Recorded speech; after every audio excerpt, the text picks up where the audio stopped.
نور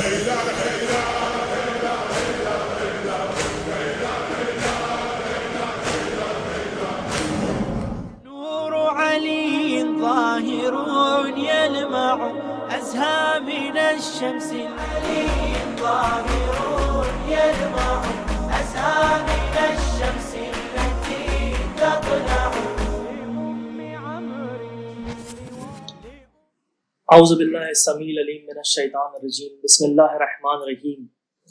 اللہم قل ولیک الحجۃ ابن الحسن صلواتک علیہ وعلی آبائہ فی ہذہ الساعۃ وفی کل ساعہ ولیا وحافظا وقائدا وناصرا ودلیلا وعینا حتی تسکنوا ارضک طوعا وتمتعوا فیہا طویلا.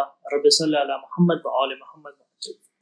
ناظرین السلام علیکم ورحمۃ اللہ. ہم اعتراضات غدیر کے چھٹے ایپیسوڈ یعنی کہ اپنے آخری ایپیسوڈ کے ساتھ آپ کے سامنے حاضر ہوئے ہیں.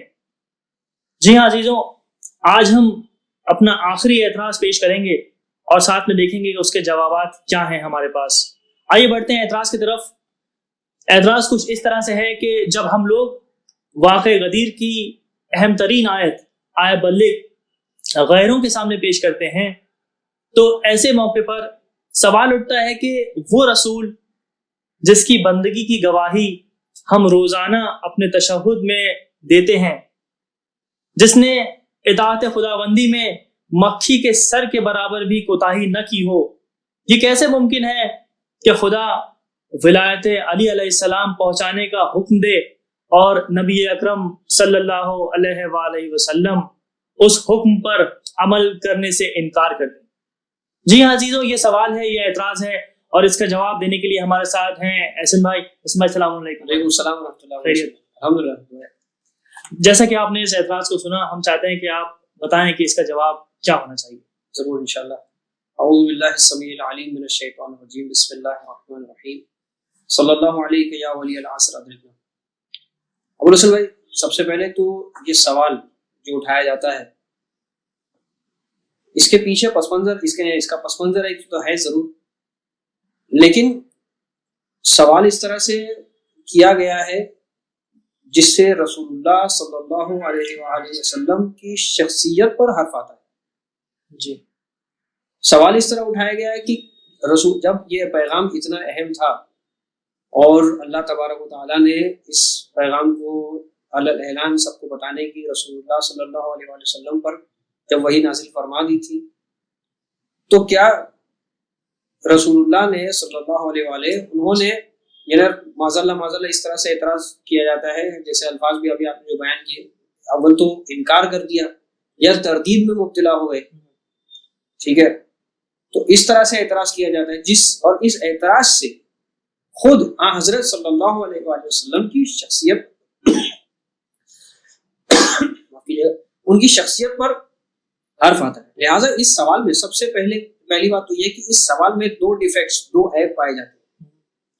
پہلا یہ کہ اگر انسان یہ تصور کرے کہ رسول خدا صلی اللہ علیہ وآلہ نے اس پیغام کو پہنچانے کا انکار کیا تو وہ اپنے آپ میں بہت بڑی تہمت ہے. جی، تو کیونکہ جیسے بھی آپ نے خود کہا کہ کسی بھی پیغام کو پہنچانے کا رسول خدا صلی اللہ علیہ وآلہ نے کبھی بھی انہوں نے انکار نہیں کیا. جی، تو یہ تہمت ہے اپنے آپ میں. دوسری بات یہ، دوسرا ڈیفیکٹ، دوسرا عیب اس سوال کے اندر یہ ہے کہ اگر یہ تصور کیا جائے کہ رسول خدا صلی اللہ علیہ وآلہ انہوں نے تردید سے کام لیا، وہ شک میں مبتلا ہو گئے، معاذ اللہ خاک بدہانم، تو یہ بھی غلط ہے. کیوں؟ کیونکہ کسی بھی انسان کو تردید یعنی ہیزیٹیشن، وہ ہیزیٹیٹ کب کرتا ہے جب اس کے پاس دو چیزیں ہیں اور وہ سلیکٹ وہ اس بات میں فیصلہ نہیں کر پا رہا ہے کہ دونوں میں سے افضل کس چیز کا اختیار کیا جائے، تو وہ اس شک میں مبتلا ہو جاتا ہے. اس چیز کا تصور بھی ہم رسول اللہ صلی اللہ علیہ وآلہ کے لیے نہیں کر سکتے. تو پہلی بات تو یہ دو عیب، یہ دو ڈیفیکٹس خود اس اعتراض کے اندر ہے. بہرحال لیکن چونکہ سوال ہے لہٰذا ہم اس کا جواب ضرور دیں گے، انشاءاللہ کوشش کریں گے، اللہ کی توفیق شامل حال رہی تو جواب اس کا یہ ہے، اور کئی سارے جوابات بھی اس کے ہیں. دیکھیے ایسا نہیں ہے کہ یہ پیغام یہ جب وہی نازل ہوئی فوراً یہ پیغام پہنچا دیا گیا. یہ بات تو ہے کہ یعنی 2 مرتبہ کچھ روایتوں کے حساب سے 2 مرتبہ پیغام نازل ہوا, تیسری بار میں جو ہے تبلیغ کیا گیا, تبلیغ کی گئی, کہیں 3 مرتبہ کہیں 4 مرتبہ, اس طرح سے الگ الگ روایتوں میں آیا ہے کہ تیسری مرتبہ میں جو ہے وہ پھر میدان غدیر میں اعلان ہوا یا چوتھی مرتبہ میں ہوا, اس طرح.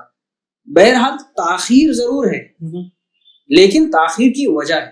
جی تو آئیے ان وجوہات کو تلاش کرنے کی کوشش کریں کہ آخر کیوں یہ پیغام, یہ ولایت علی علیہ السلام کا پیغام پہلی مرتبہ میں کیوں نہیں پہنچا دیا گیا اور تاخیر اس میں آخر کیوں ہوئی.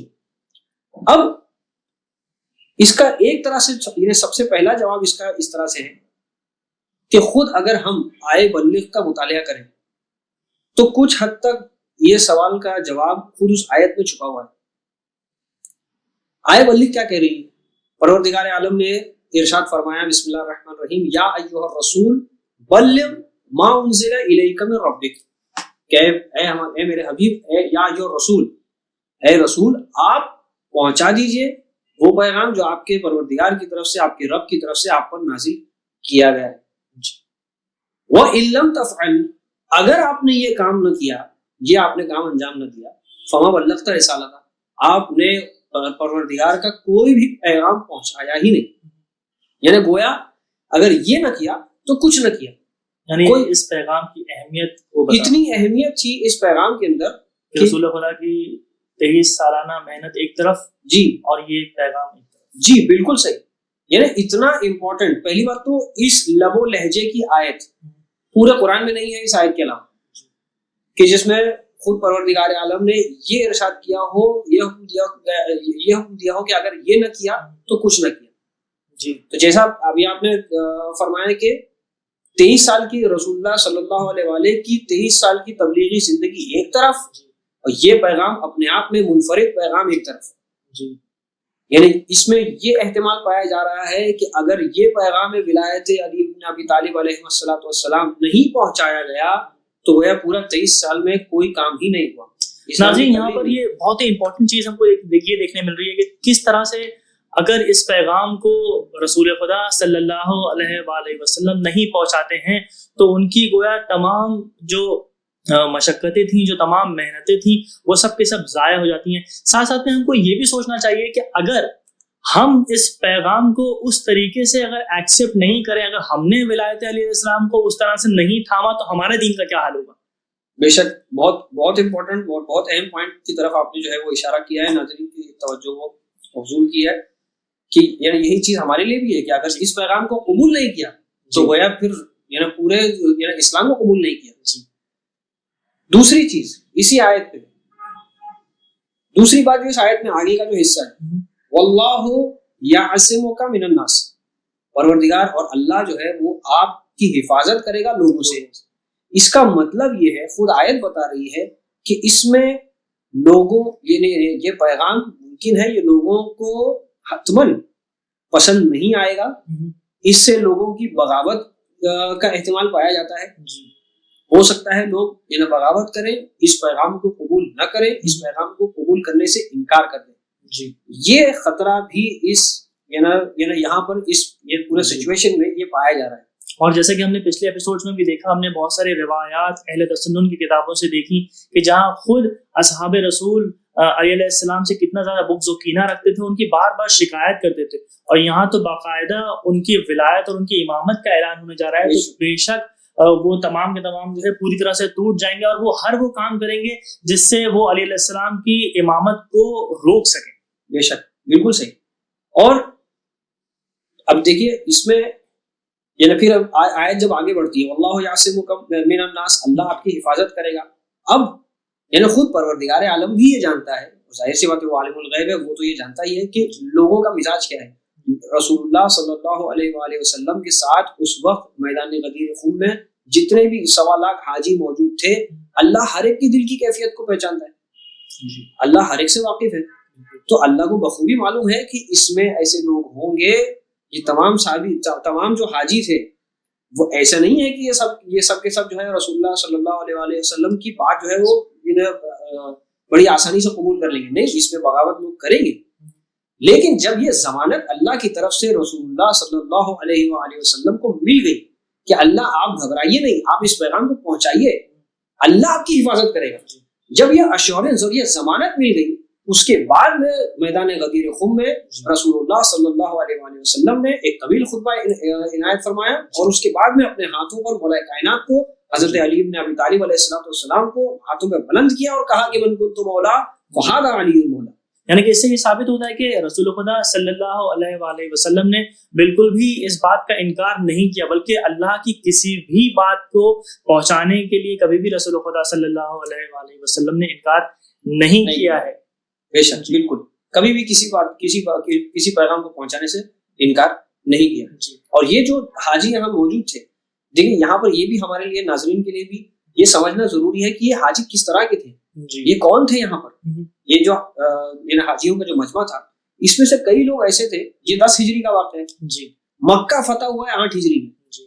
اس کا مطلب یہاں پر کئی ایسے لوگ تھے جنہیں دین قبول کر کے ہارڈلی 2 سال ہی ہوئے ہیں جی۔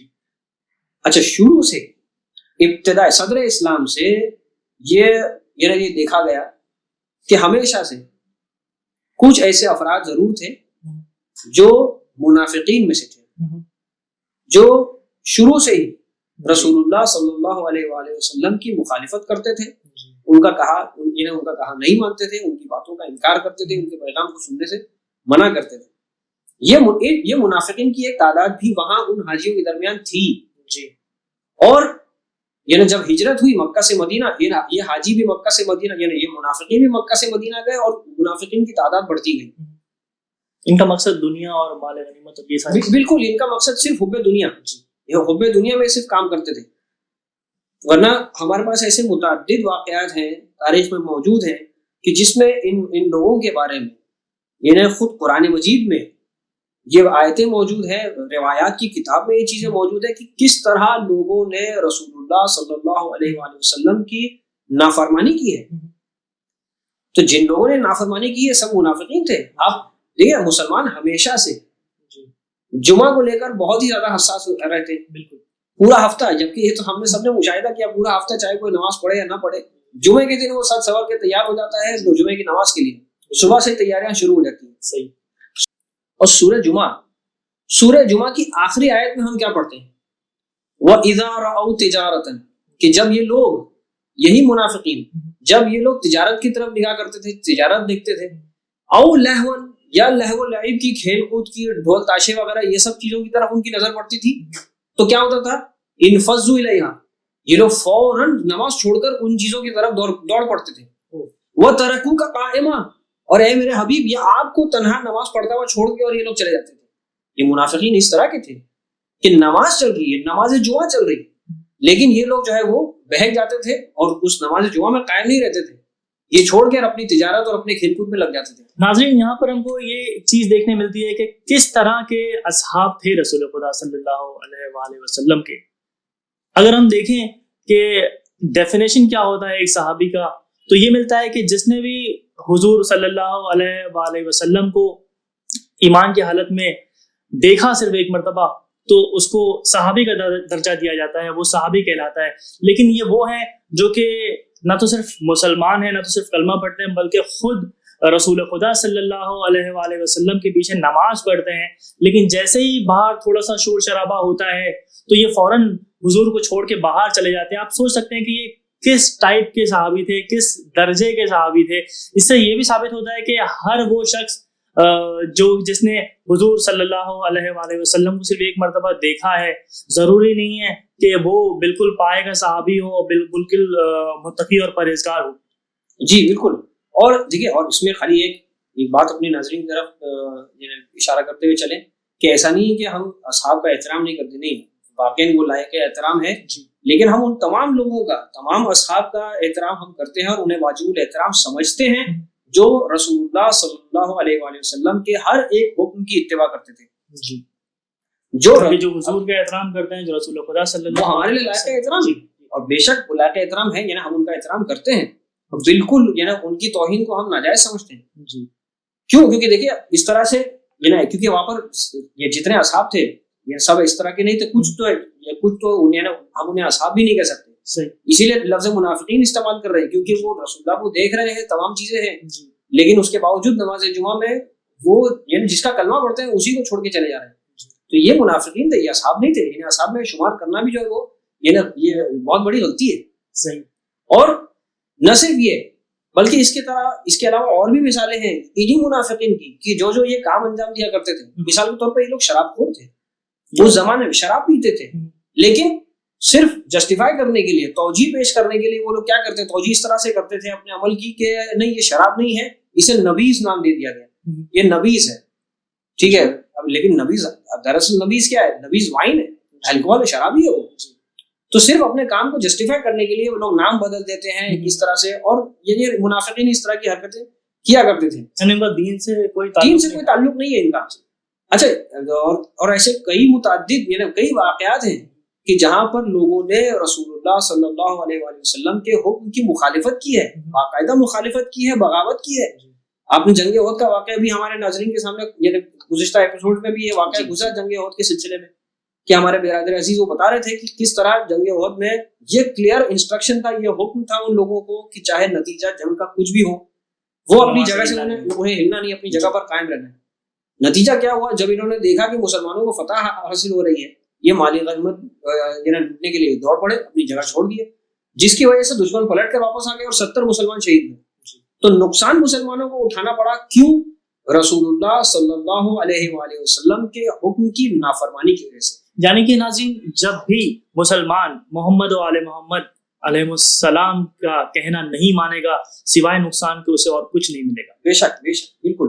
اور یعنی صرف اب یہ انسٹرکشن فالو کرنے میں کیا جاتا ہے بھائی، تمہیں اپنی جگہ پر کھڑا رہنا ہے. اس کے علاوہ دوسری جنگوں میں آپ دیکھیے 39 دن جنگ خیبر، 39 دن تک سامنے سے دشمن للکار رہا ہے کہ کون آئے گا لڑے گا، لیکن مسلمان کوئی جانے کو تیار نہیں ہے. یہاں رسول اللہ صلی اللہ علیہ وآلہ وسلم اپنے اصحاب پر بھروسہ کیے ہوئے، اس لشکر پر بھروسہ کیے کہ یہ لوگ جائیں گے، ان کا مقابلہ کریں گے، لیکن کوئی جانے کو، کوئی آگے بڑھنے کو تیار نہیں. 40ویں دن جب امیر المومنین حضرت علی بن ابی طالب علیہ السلام آئے، اس کے بعد میں جنگ خیبر جو ہے وہ فتح ہوئی. جنگ خیبر میں فتح نصیب ہوئی، خیبر کا فورٹ جو ہے وہ فتح کیا گیا.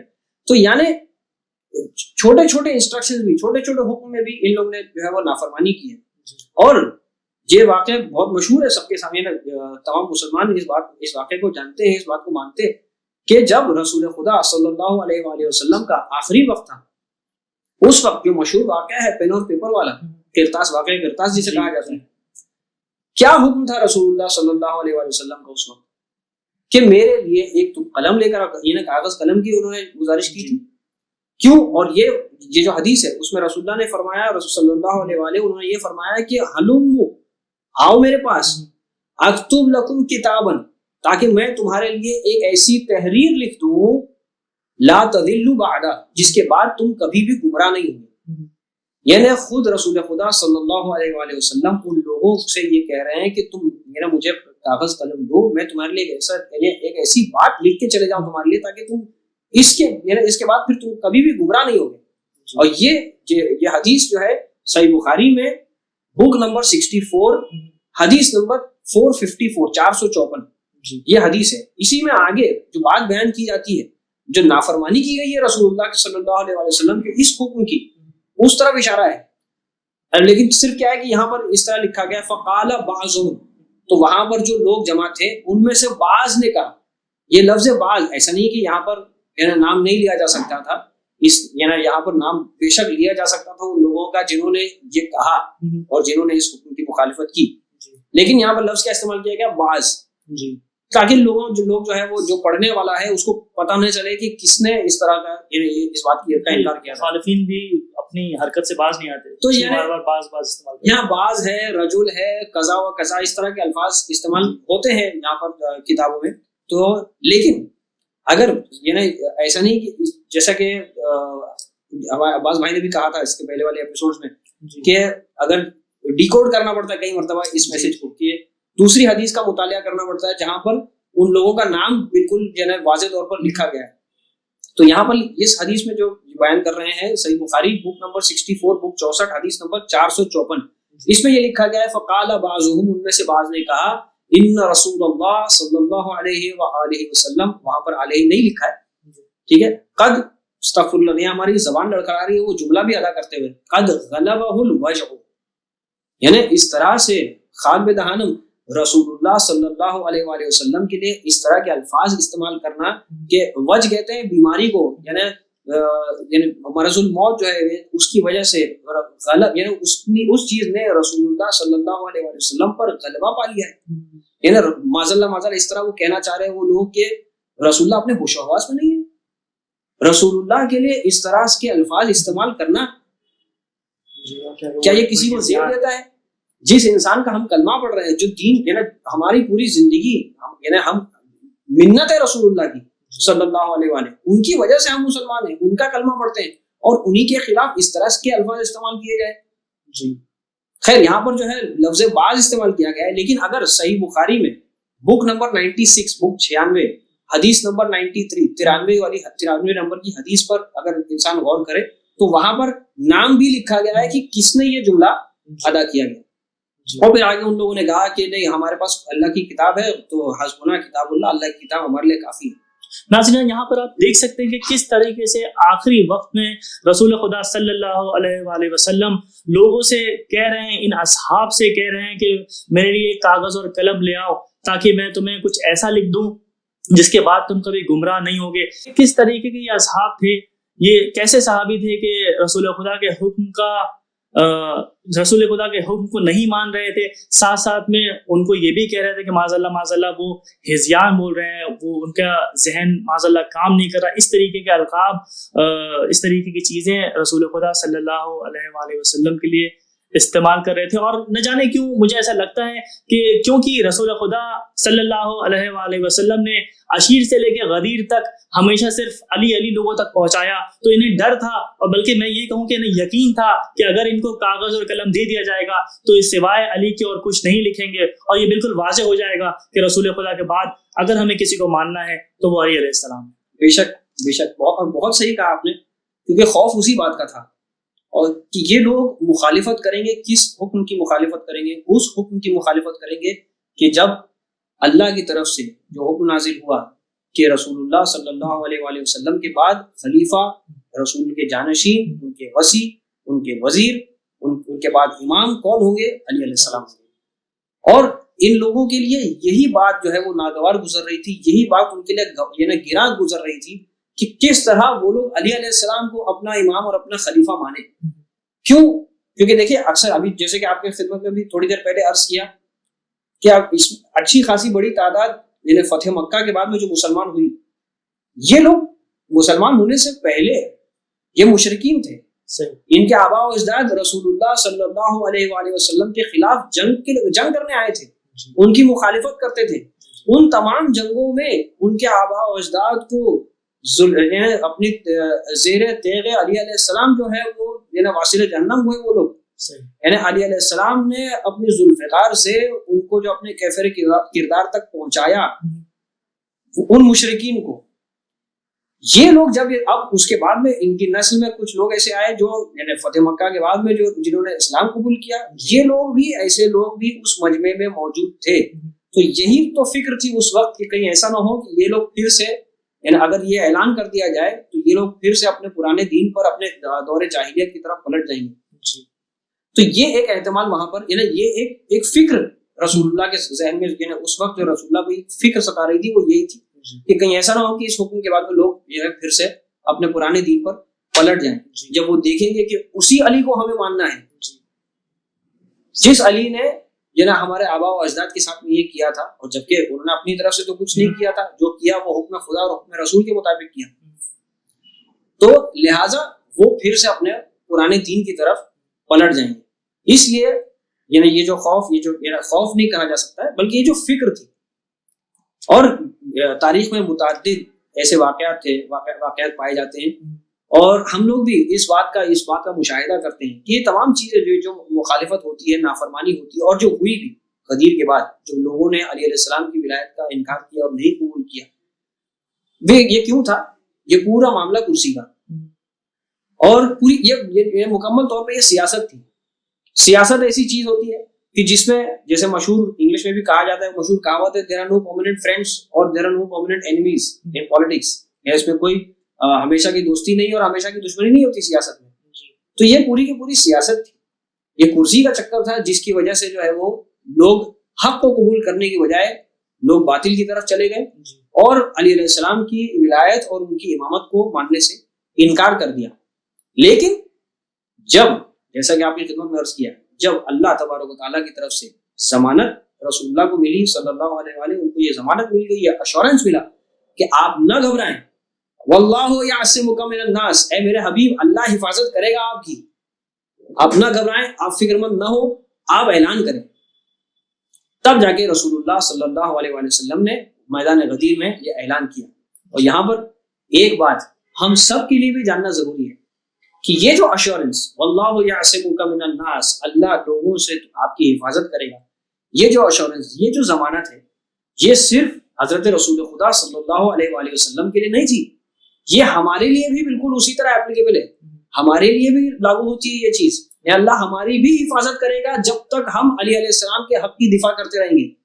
یہ پیغام اور یہ آیت صرف اس موقع کے لیے نہیں تھی, یعنی تا قیامت جو بھی جب بھی جہاں بھی امیر المومنین حضرت علی بن ابی طالب علیہ السلام کی حق کی دفاع کرے گا, ان کی ولایت اور ان کی ولایت کی تبلیغ کرے گا, ان کی امامت کی تبلیغ کرے گا, اللہ ان لوگوں کی حفاظت کرے گا. لہٰذا ہماری ذمہ داری بنتی ہے کہ اس پیغام غدیر کو زیادہ سے زیادہ دنیا بھر میں عام کریں, زیادہ سے زیادہ لوگوں کو اس پیغام کی طرف لے کر آئیں, کیونکہ یہی اصل ہدایت ہے انشاءاللہ.